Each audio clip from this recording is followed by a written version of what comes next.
Kung may nagsabi lang sana nito sa akin bago ako pumunta dito sa Kuwait, sana naging handa ako. Hi guys! Welcome back to my channel. Ako nga pala si Rhea, isa akong OFW dito sa Kuwait at isa din akong nanay. Today, pag-usapan natin ang mga bagay na sana nalaman ko bago ako nagtrabaho dito sa Kuwait. Hindi ito paninira at hindi rin pananakot. Real talk lang para sa mga aspiring OFW at sa mga kapwa ko OFW nandito sa Kuwait at sa buong mundo. Sa mga nagbabalak na magtrabaho abroad, hindi kita pipigilan. Pero sana maging handa ka. Maging handa ka sa pagod, maging handa ka sa sakripisyo, maging handa ka sa lahat ng mga adjustments. Kasi pag handa ka, mas kaya mong labanan ang lahat ng mga pagsubok. Bago ako umalis ng Pilipinas, ang dami kong expectations. Akala ko mas madali ang trabaho, mas mabilis ang ipon, konting tiis lang ay okay na. Pero ang reality, walang madaling trabaho abroad. Kahit anong bansa pa yan. May mga araw na sobrang pagod ka na, pero kailangan mo pa rin pumasok kasi wala kang choice. Isa sa pinakaunang tumama sa akin dito sa Kuwait ay culture shock. Iba ang ugali ng mga tao, work environment, rules at boundaries.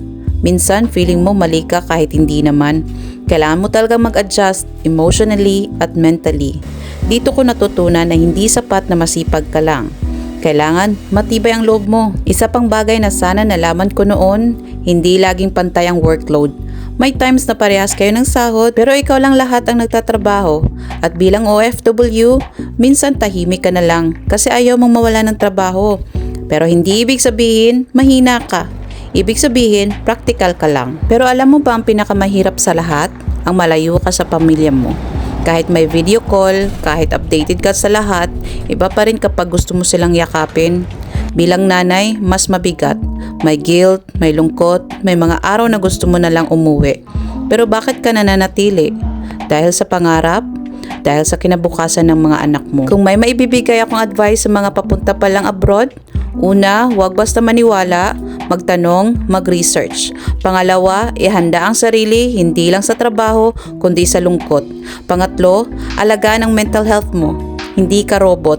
At pinaka-importante sa lahat, hindi ka nag-iisa. Kaya naman, kung nakarelate ka sa video na to, don't forget to comment, like, at i-share mo na din sa mga kapwa nating OFW. Subscribe ka na din sa channel ko for more real OFW stories, awareness, at buhay dito sa abroad. Para sa lahat ng mga OFW na tahimik na lumalaban, proud ako sa inyo. Hanggang sa muli!